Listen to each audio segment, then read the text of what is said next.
자, 21년도 지방구급 문제입니다. 전체적으로 22년도보다는 좀 쉬웠어요. 문제도 짤막짤막했고 논점도 그렇게 깊지 않았습니다. 자, 하겠습니다. 이론론 물어봤으니까 뭐 답은 이원론이겠죠. 30년대 전 대공황 전까지가 대개 이원론이었고 30년 대공황 이후가 대개 이론론이잖아요. 답은 1번이었죠. 그래서 근대 입법이라든지 작은 국가일 때 이제 이원론이 등장했고 그다음에 정부가 커지면서 이론론 바뀌는 겁니다. 자, 이원론의 대표학자가 윌슨이죠. 행정의 연구 1887년도 정치로부터 분리시킨 다음에 행정은 경영을 도입하자. 행정에 필요한 건 민주 대응성이 아니라 능률성이나 전문성 같은 것들이다. 맞는 말이고요. 자, 그다음에 세 번째 정치가 결정이고 행정은 집행한다. 이건 되게 군노의 얘기죠. 군노도 1900년 딱 정치행정 이원론이고요. 행정이 정치가 아니니까 경영이 되었고 우리의 가장 중요한 논리는 어떻게 할 것인가, 무엇을 할 것인가가 아니라 어떻게 할 것인가, 절약과 능률이다. 맞는 말입니다. 다음은 1번이었고 쉬운 문제였고요. 자, 신제도가 나왔네요. 제일 쉬운 문제는 구제도와 비교하는 거야. 그게 아니라면 역사 신제도주의, 합리 선택 제도주의, 사회학 신제도주의를 서로 섞어서 비교하는 거죠. 옳지 않은 거네요. 구제도가 공식화된 법률 같은 거, 이것만 제도라면은 얘는 암묵적인 약속도 제도죠. 구제도와 신제도를 비교한다면은 only 유형적인 것만 제도로 보는 구제도에 비해서 무형적인 규범이나 관습도 제도로 보는 신제도주의가 범위가 더 넓죠. 그다음 역사 신제도로는 과거 선택이 뒤의 선택을 경로 우존성이라고 그래요. 그치? 그러다 보니까 주로 수직으로 내려가. 옛날의 선택이 지금의 선택을 제약하고 지금의 선택을 제약하고 그다음에 제도가 얽혀 있기 때문에 우리는 지금의 제도장 속에 살아요. 이 제도장은 한 방에 만들어진 게 아니라 과거 경로가 누적돼서 만들어진 거란 말이야.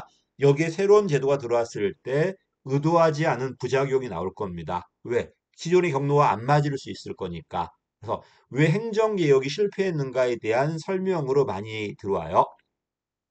반면에 사회학 신제도로는요. 우리가 어떤 문화권에 살면요. 그 제도가 우리한테 맞아서 채택하는 게 아니라 그냥 그 문화권의 정당성을 인정받기 위해서 채택을 하는 겁니다. 됐지? 그래서 결과가 좋아서 채택한 게 아니고 정당하다고 인정받으니까 채택하는 거 바뀌었죠. 결과성의 논리가 아니라 적절성의 논리, 정당성의 논리라고 그래요.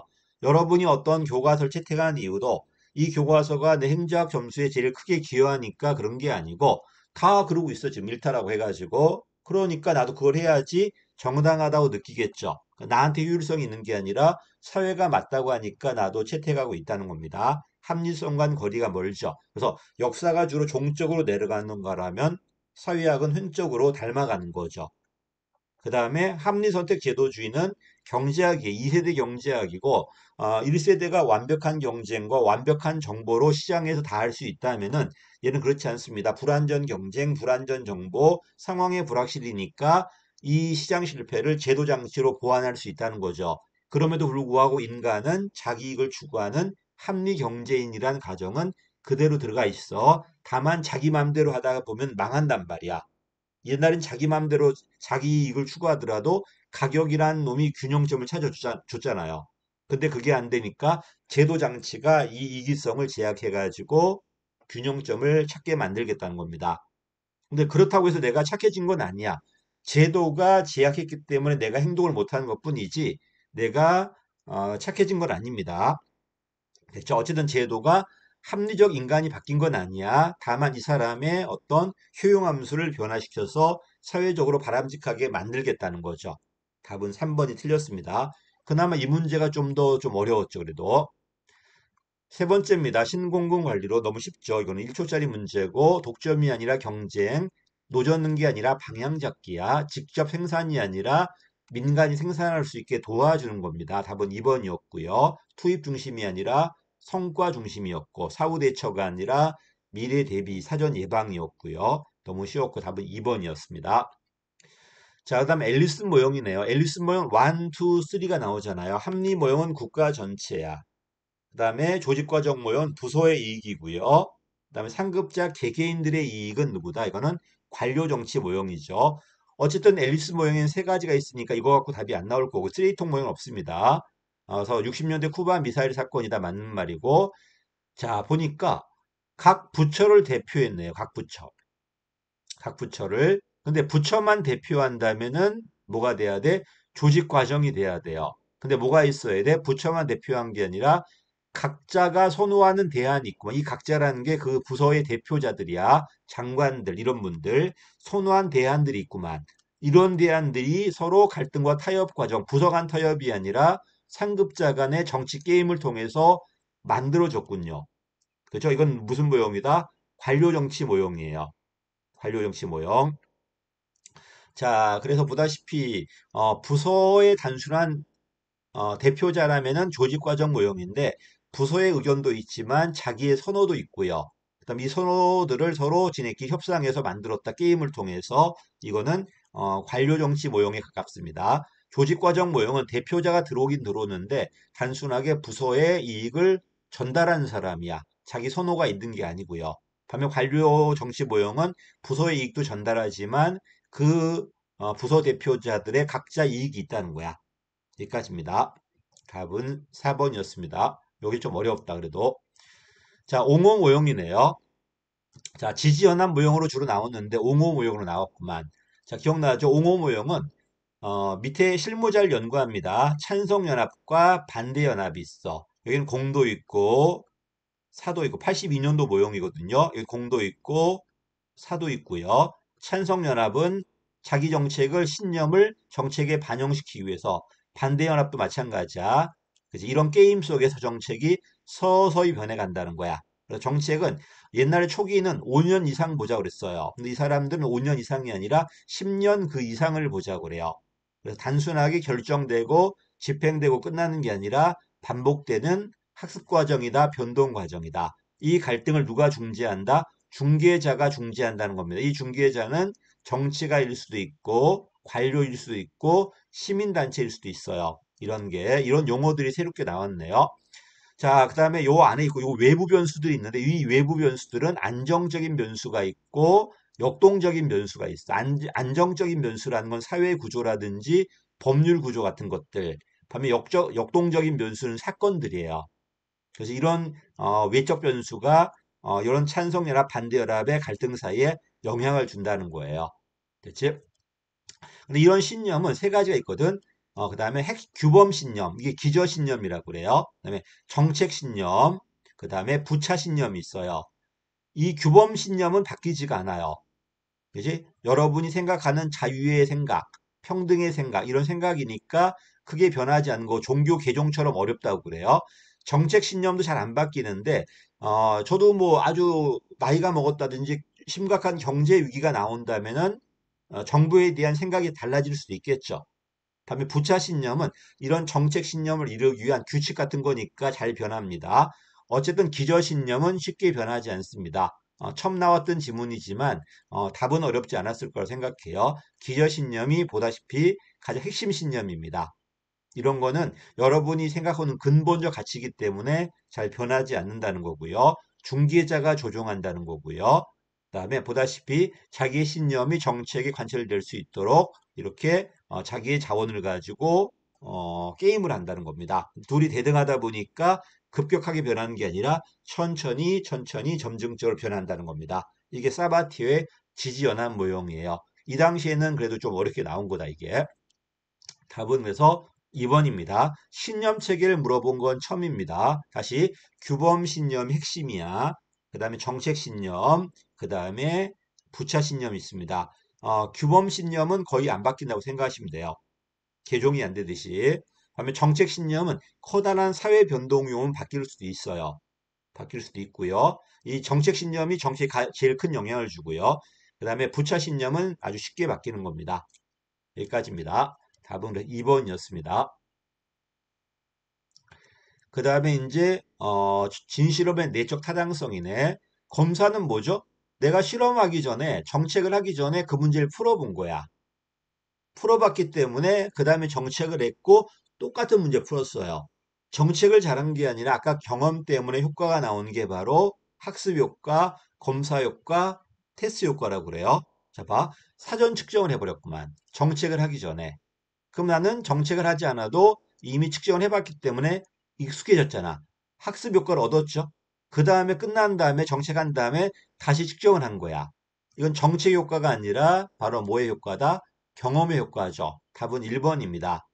1번. 이러니까 그 경험한 것을 잘 모르게 해야 되겠죠. 눈에 띄지 않는 관찰 기법이라는 게 네가 이걸 경험했다는 사실을 잘 인지하지 못하게 만드는 게 이런 효과 기법인가 봐요. 선발 요인은 애초에 실험 집단과 비교 집단이 잘못 구성되었죠. 이거는 애초에 잘못되었기 때문에 내적 타당성을 저해하는 외제 요소라고 그래요. 그다음에 상실 요인은 중간에 탈락이란 단어가 들어와야 되고 역사 요인은 사건이 들어와야 되겠죠. 그래서 이런 타당성의 저해 요인은 대부분 지금 사례 문제로 나오고 있습니다. 지금이야 제목을 달랑달랑 주지만 나중에 내용이 나올 수 있어요. 그러면 또 정확히 알아야 될 겁니다. 답은 1번이었습니다. 어렵진 않았을 겁니다. 7번입니다. 특별회계인데 예산과 기금을 특별회계와 기금 비교했네요. 일반회계와 특별회계를 비교한다면 일반회계가 통제고 특별회계가 재량이죠. 근데 특별회계도 예산이야. 예산과 기금을 비교한다면 기금이 더 재량입니다. 어쨌든 특별회계든 기금이든 용도가 정해져 있기 때문에 통일성 원칙의 예외야. 그래, 특정 수입과 특정 지출이 연계돼 있다는 건 용도가 정해져 있다는 거죠. 근데 얘는 예산이니까 보다시피 특별회계 예산은 세입과 세출이라는 예산으로 운영되는 거고 기금은 세입과 세출 외로 운영돼요. 그다음 누가 더 재량이 있다는 거야? 기금이 더 재량이야. 어쨌든 예산은 일반회계든 특별회계든 합법성이에요. 더 제약이 있더라도 합법성이야, 기본적으로. 물론 일반 회계와 비교한다면 좀 더 한목적적이라고 하겠지만, 그래도 예산은 기본적으로 합법적이야. 올해 안에 써야 되고 쓰지 못한 반납이에요. 근데 기금은 안 그래. 목적에만 맞게 쓰면 되는 겁니다. 한목적적이라고 그래요. 그러다 보니까, 누가 더 재량이 있다? 기금이 더 자율적이라는 겁니다. 그리고 일반 회계든 특별회계든 기금이든 전부 다 결산은 국회에 제출해야 돼요. 그 다음에 계획서도 제출해야 되고요. 자, 답은 그래서 3번이 틀렸습니다. 어려운 문제는 아니었습니다. 기금은 예산 외로 운영되고 특별회계는 예산입니다. 그 다음에 8번입니다. 예비비죠. 이게 약간 바뀌었죠. 중앙은 예비비를 일반회계 총액의 1% 이내에 둘 수 있어요. 선택사항이야. 지방은 일반회계 1% 이내로 반드시 둬야 돼요. 그리고 좀 바뀐 게 교육비 특별회계도 반드시 둬야 돼요. 다음에 그 나머지 특별회계는 둘 수 있어요. 그래서 중앙정부는 특별회계에 대한 예비비 얘기가 없는데 지방정부는 중앙정부는 일반회계 총액의 전체 예산 전체가 아니야.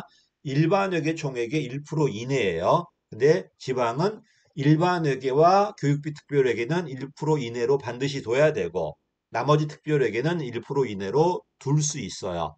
둘 수 있습니다. 자, 어쨌든 예비비는 예측할 수 없는 지출 또는 초과 지출이죠. 초과 지출. 그 다음에 일반회계의 경우 조심해 1% 이내에 반드시 지방은 계상해야 돼요. 중앙은 계상할 수 있어.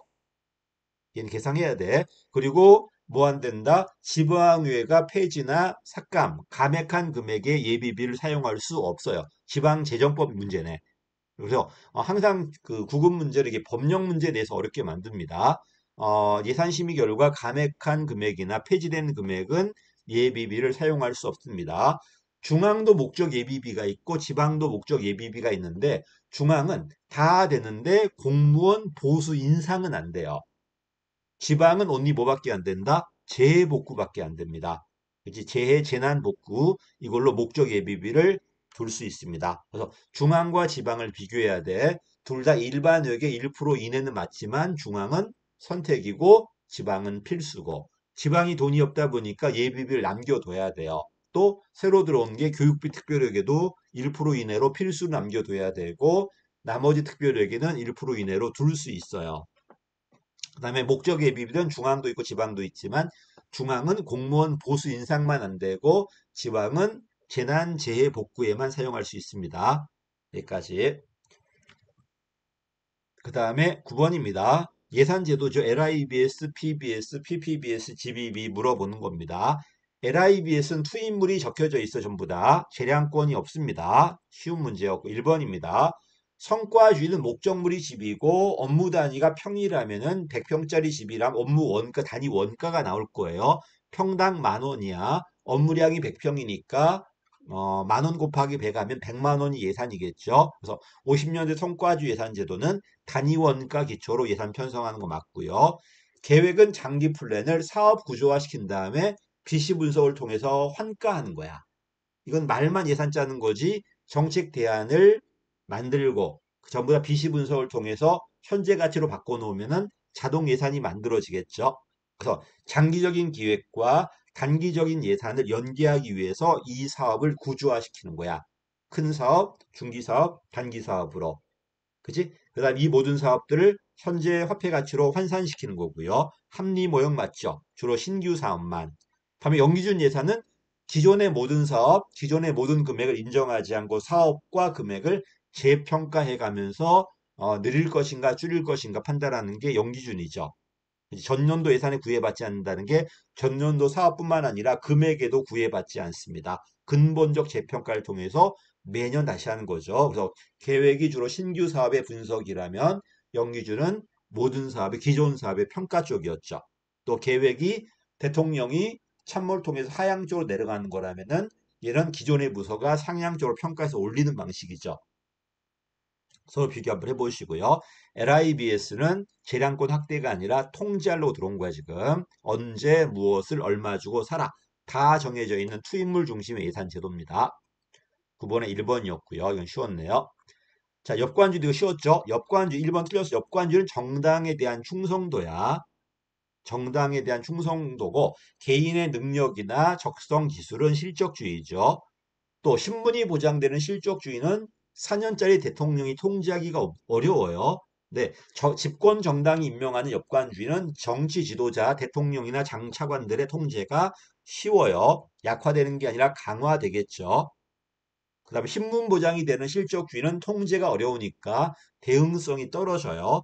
엽관주의는 정치 지도자가 국민이 지도자를 뽑았고 그 지도자가 관료 임명하기 때문에 어쨌든 국민들이 관료들 통제하기 쉬워졌죠. 레임덕은 나타나지 않을 겁니다. 3번도 틀렸네요. 관료 대응성은 실적주의가 아니라 엽관주의가 돼야 돼요.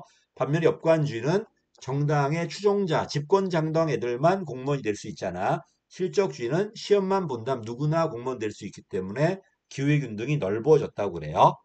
물론 형식적이지만 왜? 시험의 기회를 갖지 못한 사람들은 의미가 없을 거니까요. 공직 임용의 기회균등은 실적주의 장점인 거 맞습니다. 근데 엽관주의도 지역 간 균등 배분을 통해서 실질적으로 기회균등을 보장할 수도 있어요. 그러나 어쨌든 임용의 기회균등은 기본적으로 누구 거다? 실적주의 단어 것이다. 답은 4번입니다. 문제가 쉬운 것과 어려운 게 막 섞여 있는데 어려운 문제 내는 거 봐봐. 주로 법령이나 아니면은 새로운 학자들이겠지. 주로 그렇게 냅니다. 그래서 9급은 오히려 꼼꼼하게 가장 기본법들은 꼼꼼하게 봐두는 게 저는 좋다고 봅니다. 어렵게 낼 게 거기밖에 없어요. 근데 학자들은 설사 나오더라도 어렵지 않을 겁니다. 진짜 학자를 어렵게 내는 건 7급 문제들이 많아요. 9급은 주로 법령에 7급은 학자에 좀 신경을 썼으면 좋겠습니다. 여기까지 하겠습니다. 감사합니다.